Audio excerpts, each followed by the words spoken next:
आखिर में जब बोलते हैं ना, जैसे आज ज़्यादा ओलावृष्टि के कारण फसल खराब हो जाती है तो अपन सरकार से गुहार रखते हैं, राम रूठ जाते हैं तो अपन राज से गुहार लगाते हैं। और अगर राज भी रूठ जाता है, उस स्थिति में राजस्थान के संपूर्ण किसानों के पास में, संपूर्ण युवाओं के पास में सिर्फ एक विकल्प बचता है, वो है सिर्फ हमारी जो नज़र है वो सीधी क्यूसर की तरफ जाती है कि वहाँ हमारे हनुमान बैठे हैं और वो हमारे भला करेंगे। नमस्कार, मैं गोवर्धन चौधरी और आप देख रहे हैं हमारा समाचार। प्रदेश में कुछ ही दिन बचे हैं विधानसभा चुनाव को और ऐसे में हमारा समाचार लगातार प्रत्याशियों से उनकी जो बात है और आमजन से जो आमजन के जो मुद्दे हैं उनसे लेकर लगातार चर्चाओं में है। हमारा समाचार लगातार ग्राउंड पर जाकर प्रत्येक विधानसभा क्षेत्र में लगातार कवरेज कर रहा है। आज हमारे साथ जो मकराना विधानसभा क्षेत्र से नेमीचंद चौधरी मौजूद है, उनसे रूबरू करेंगे क्योंकि ये आरएलपी से लगातार कई वर्षों से आरएलपी से जुड़े हुए हैं और अब विधानसभा चुनाव है तो किस तरह का इनका विचार है वो सब बातें आज नेमीचंद जी से होगी।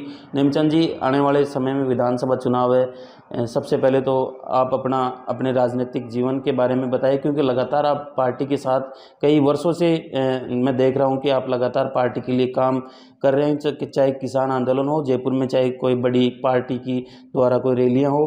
किस तरह के विचार आप पार्टी से रखते हैं, क्या कुछ कहना चाहेंगे पार्टी के लिए और अपने आप के लिए? नमस्कार सर, सर्वप्रथम तो धन्यवाद आपका। आप शुरू से राष्ट्रीय लोकतांत्रिक पार्टी और राष्ट्रीय लोकतांत्रिक पार्टी द्वारा जहाँ भी धरने प्रदर्शन या कोई प्रोग्राम होता है तो आप तत्पर रहते हैं और लगातार आप राजस्थान में किसान, जवान और पीड़ित की आप लगातार बातें उठाते रहते हैं। इसके लिए आपको दिल की गहराइयों से धन्यवाद। मैं नेमी चौधरी मकराना से, मेरा गांव शिवराशि है और मैं 2014 में जब से मैंने मंगलाना कॉलेज में छात्र प्रतिनिधि का चुनाव लड़ा, तब से लेकर मैं हमारे सुप्रीमो श्री हनुमान जी बेनीवाल से जुड़ा हुआ हूँ और राष्ट्रीय लोकतांत्रिक पार्टी से जुड़ा हूँ। जब 2018 में राष्ट्रीय लोकतांत्रिक पार्टी का गठन किया, उसके बाद से निरंतर मैं अपने राजस्थान में जहाँ भी राष्ट्रीय लोकतांत्रिक पार्टी के कोई भी प्रोग्राम होता है या जब भी किसान जवान की आवाज़ उठाने जहाँ भी राष्ट्रीय लोकतांत्रिक पार्टी के सुप्रीमो पहुँचते हैं, मैं हमेशा उनके साथ रहता हूँ और हमेशा राष्ट्रीय लोकतांत्रिक पार्टी से जुड़ा हुआ रहा हूँ। नेमी जी, मकराना का पूरे देश में नाम प्रसिद्ध है क्योंकि वहाँ देश का सबसे अधिक मार्बल की जो खदानें हैं वो मकराना में है। किस तरह का विकास आप मकराना में देखते हैं क्योंकि लगातार सरकारें हैं जो विकास के बड़े बड़े दावे और वादे करती है और डींगे हाँकती है कि हमने ये करवा दिया, हमने वो करवा दिया। मकराना विधानसभा क्षेत्र में ऐसे कौन सी वर्तमान में समस्या है जिन पे आज तक सरकारों ने काम नहीं किया और अब आगे किस तरह का मकराना का जो है विकास होना चाहिए, क्या कुछ विचार रखते हैं मकराना के लिए? देखिए, विकास की तो दूर की बात है, जब से देश अपना आज़ाद हुआ, आपने भी सुना होगा, जो पूरे भारत में जो सोना निकलता है पत्थर के रूप में, वो मेरे विधानसभा क्षेत्र मकराना में निकलता है। आज मकराना में अगर शुरू से कोई विकासशील नेता अगर मकराना से जुड़ा हुआ होता तो मकराना का युवा इस तरह दर दर की ठोकरें नहीं खाता और कतई ज़रूरत नहीं थी मकराना के युवा को मकराना से बाहर जाने की, क्योंकि मकराना में पूरे विश्व का सब सुप्रसिद्ध जो माल निकलता है, एक तरीके से अपन उस पत्थर को सोना कह सकते हैं, संगमरमर नाम से जाना जाता है, जिससे ताजमहल भी बना और 7 अजूबों में जिसका नाम आता है। आज उसी मकराना में संपूर्ण युवा बेरोजगार है, वहाँ विकास की तो कोई बात ही नहीं है नज़दीकी।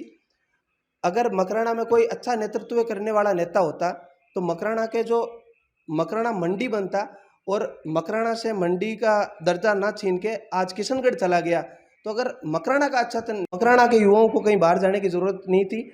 उसके बाद में दोनों पार्टियों ने निरंतर एक बार तू कर एक बार मैं करूं, इस तरीके का काम किया और बारी बारी से मकराना की जनता को लूटा है। और मैं जहाँ तक मेरा मानना है वहाँ तक कभी भी मकराना में कोई विकास हुआ नहीं है। एक बार जाकिर हुसैन जो कांग्रेस से आते हैं और एक बार जो अपन एक तरीके से कह सकते हैं जाट नेता जैसे श्री राम जी बिचर हुए, ये भी रहे पार्टियों से जुड़े हुए। मैं ये नहीं कह रहा कि ये नेता किसी तरीके से काम कराने योग्य नहीं है, मैं ये कह रहा हूँ कि जो जिन पार्टियों से जुड़े हुए हैं, जैसे श्री राम जी हमारे भिंचर है, रूपाराम जी मुरावतिया है, ये भारतीय जनता पार्टी से जुड़े हुए हैं। मैं ये नहीं कह रहा कि ये जो नेता है वो कमज़ोर है, लेकिन ये जिन पार्टियों से जुड़े हुए हैं उनकी पकड़ और उनकी जो सोच है वो सोच किसान विरोधी है। इन पार्टियों की सोच किसान विरोधी है, चाहे आप कांग्रेस को ले लो, चाहे आप बीजेपी को ले लो। ये पार्टी कतई ये नहीं चाहती कि राजस्थान का किसान विकसित हो, और राजस्थान का किसान, और मैं तो एक तरीके से ये भी कहूँगा कि इन पार्टियों को पता है कि अगर राजस्थान का किसान जागरूक हो गया तो सीधा सा राजस्थान का किसान मुख्यमंत्री बन जाएगा। तो ये लगातार किसानों को कुचलने का काम करती रहती है। सर, देखा जा रहा है, आपने बताया कि मकराना का अगर सही प्रतिनिधित्व होता तो इतना विकास हो जाता। अब किस तरह के विचार, किस तरह का विधायक मकराना चाहता है, मकराना की जनता चाहती है? आप भी लगातार पार्टी के साथ जुड़े हुए हैं, आप अपने आप को कहाँ मानते हैं? देखिए, मैं लगातार 2014 से, मैंने जैसा आपको बताया, मैं पार्टी से जुड़ा हूँ। अगर राष्ट्रीय लोकतांत्रिक पार्टी के सुप्रीमो जी मुझे मौका देते हैं राष्ट्रीय लोकतांत्रिक पार्टी से, तो मैं भी प्रतिनिधित्व करूँगा मकराना का। और फिर आगे की बात है कि राष्ट्रीय लोकतांत्रिक पार्टी के सुप्रीमो और राष्ट्रीय लोकतांत्रिक पार्टी क्या तय करती है।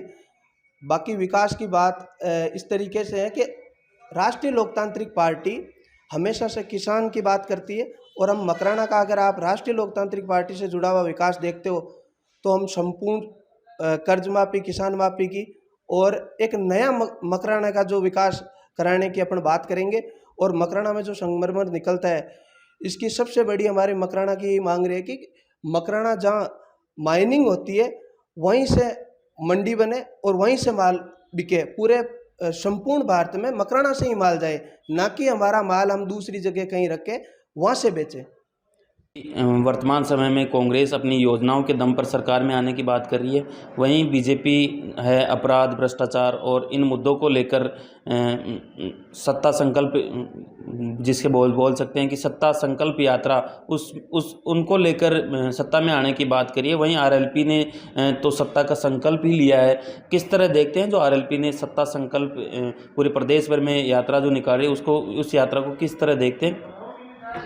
देखिए, आप कांग्रेस और बीजेपी की तो आपको भी पता है और संपूर्ण दर्शकों को भी पता है कि ये तो जैसे जैसे चुनाव आते हैं वैसे वैसे इनके रथ तैयार हो जाते हैं और ये रथों पे सवार हो जाते हैं और निकल जाते हैं राजस्थान की जनता को और राजस्थान के युवाओं को बेवकूफ़ बनाने के लिए। बड़े बड़े डिंगे हाँकते हैं, बड़े बड़े वादे करते हैं, लेकिन इन्होंने कोई सा भी वादा, जैसा आप सबको पता है, कोई सा भी वादा पूरा किया नहीं। और हमारे सुप्रीमो जी ने तो सत्ता संकल्प यात्रा की शुरुआत की है, और सत्ता संकल्प का शाब्दिक अर्थ अपन मैं कहूँ तो किसान का बेटा मुख्यमंत्री बने, किसान के ऊपर कोई भी अत्याचार ना हो और किसान पे कभी भी किसी भी तरीके की कोई त्रासदी ना हो।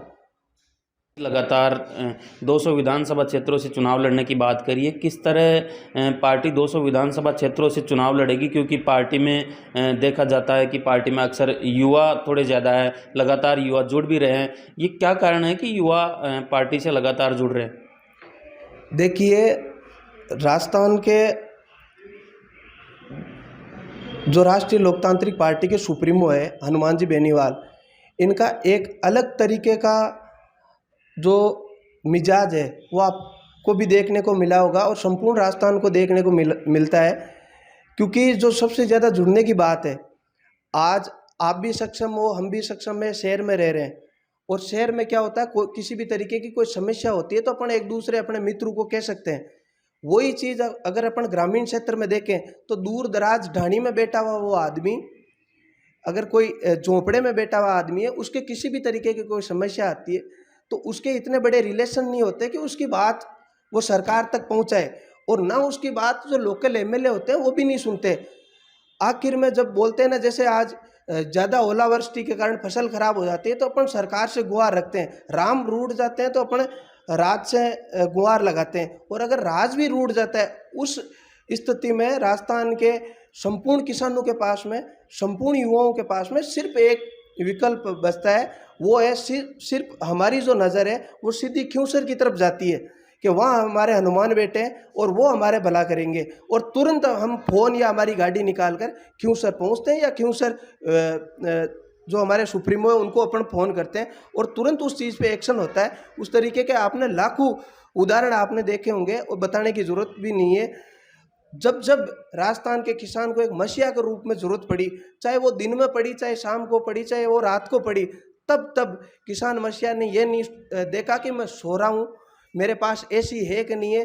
सीधा आके किसानों के बीच में सड़क पे बैठते हैं, चाहे वो सड़क ठंडी हो, चाहे वो सड़क गर्म हो, वो आके सीधा सड़क पे बैठते हैं। वो ये नहीं देखते कि मैं एक एमपी हूँ और मैं नेता हूँ, मेरी ड्रेस खराब हो जाएगी या ये हो जाएगी। वैसे भी अगर अपन देखें तो हनुमान जी तो सीधी पैंट शर्ट पहनते हैं, वो नेताओं की तरह धोले वाइट पंजाबी भी नहीं पहनते। उनको पता है कि अपन तो ज़मीन से जुड़े हुए आदमी हैं।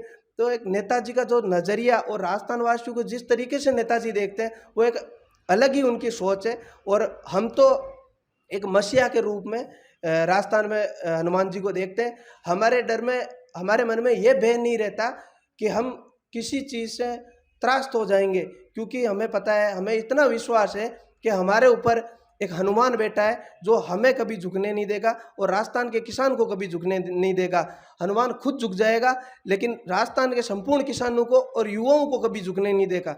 उसी का परिणाम है, जब युवाओं के साथ में कोई नहीं खड़ा था। ये छात्र संघ चुनाव बंद हो गए, जनता पार्टी विपक्ष में थी और अशोक जी गहलोत ने ये अभी जो आप तो ये इसको भी छात्रों के प्रति काला कानून ही कह सकते हो, क्योंकि हजारों युवाओं का भविष्य, यहाँ से जो भविष्य के लोग हैं, छात्र संघ चुनावों से खुलते हैं, यहाँ से उनको एक सीढ़ी मिलती है बड़ा नेता बनने की, तो उन पे ताला मार दिया। तो भारतीय जनता पार्टी ने विपक्ष भूमिका बिल्कुल नहीं निभाई, क्योंकि उनको डर है, क्योंकि ये मिली भगत की सरकार है, दोनों एक दूसरे से दबे हुए हैं। और तुरंत राष्ट्रीय लोकतांत्रिक पार्टी के सुप्रीमो विश्वविद्यालय परिसर में पहुंचे और उन्होंने बात उठाई। अब मकराना की अपन फिर बात करते हैं। मकराना में कौन से ऐसे मुद्दे हैं जिनको लेकर राष्ट्रीय लोकतांत्रिक पार्टी चुनाव में आएगी, और जो कौन से ऐसे दावे हैं जो मकराना की जनता के सामने रखेगी जिससे कि राष्ट्रीय लोकतांत्रिक पार्टी का विधायक मकराना में बन सके? कौन कौन से वो वादे और दावे होंगे राष्ट्रीय लोकतांत्रिक पार्टी के? देखिए, राष्ट्रीय लोकतांत्रिक पार्टी अपन मुद्दों की बात करें और विकास की, आप अगर दोनों जगहों से बात करो तो विकास किसी भी तरीके का मकराना में नहीं है। आज संगमरमर की नगरी मकराना को जाना जाता है, किसी भी तरीके का कोई विकास मकराना में नहीं है। और राष्ट्रीय लोकतांत्रिक पार्टी, चाहे वो आप महिला अत्याचार की बात हो, चाहे किसान अत्याचार की बात हो, किसी भी तरीके की बात हो, राष्ट्रीय लोकतांत्रिक पार्टी उठाती रहती है। और जिन मुद्दों पे राष्ट्रीय लोकतांत्रिक पार्टी चुनाव लड़ेगी वो प्रमुख ये रहेंगे: टोल मुक्त राजस्थान और संपूर्ण कर्जा किसानों का माफ, चाहे वो किसी भी तरीके का ऋण हो, संपूर्ण ऋण मुक्त किसान। इन मुद्दों पे राष्ट्रीय लोकतांत्रिक पार्टी चुनाव लड़ेगी। और मकराना में सड़कें बेहाल है, बिजली की कोई व्यवस्था नहीं है। 6 घंटों की सरकार बोलती है, 3-3 घंटे बिजली आती है। बिजली ग्रस्त है, सड़कों से ग्रस्त है मकराना पूरा। पानी से तो आप पूछो मत। हमारा वैसे मकराना क्षेत्र में एक बाका पट्टी नाम से भी जहाँ खारा पानी आता था, वो भी जाने जाते थे। उस पुराने ज़माने से पीने के योग्य पानी से लेकर ग्रस्त है। तो हम तीनों मुद्दों को लेकर हम चुनाव लड़ेंगे और निश्चित तौर से आप मानिए राष्ट्रीय लोकतांत्रिक पार्टी मकराना में भी इस बार फतेह करेगी। और हनुमान जी बेनीवाल के निर्देशानुसार हम जो भी कैंडिडेट तय किया जाएगा, उनके पीछे तमाम राष्ट्रीय लोकतांत्रिक पार्टी का युवा लगेगा और अब की बार हम हमारे गंतव्य स्थान तक पहुंचने की कोशिश करेंगे और पहुंचेंगे। शुक्रिया बातचीत के लिए। ये थे मकराना से युवा नेमी चौधरी, जो लगातार क्षेत्र में भी सक्रिय रहे हैं और राष्ट्रीय लोकतांत्रिक पार्टी के जो कार्यक्रम हैं उनमें भी लगातार सक्रिय रहे। फिर मुलाकात होगी किसी और व्यक्ति के साथ, किसी और शख्सियत के साथ। तब तक के लिए बने रहे हमारे समाचार के साथ। नमस्कार।